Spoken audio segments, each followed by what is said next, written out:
Hello friends, তোমাদেরকে আজ একটা সুখবর দিচ্ছি।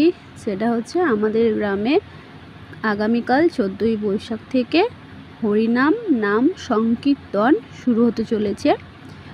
14 তারিখ আমাদের এই আন্দিগ্রামে 4 দিন ধরে হরিনাম নাম সংকীর্তন হয়ে থাকে। 14 তারিখে শুরু এবং 17 তারিখে শেষ। আমাদের আন্দিগ্রামে শেষের দিকে একটা কালী মন্দির আছে।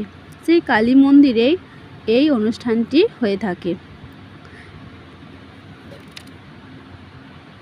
আমরা এই 4 দিন ধরে ভীষণ মজা করি, ভীষণ আনন্দ করি। এই 4 দিন প্রচণ্ড এনজয় করি। আমাদের এই আন্দিগ্রামে প্রচুর মেলা বসে, প্রচুর খাবার দোকান বসে, প্রচুর কি বলবো, আন্দিগ্রামের আশেপাশে সমস্ত গ্রাম থেকে বহু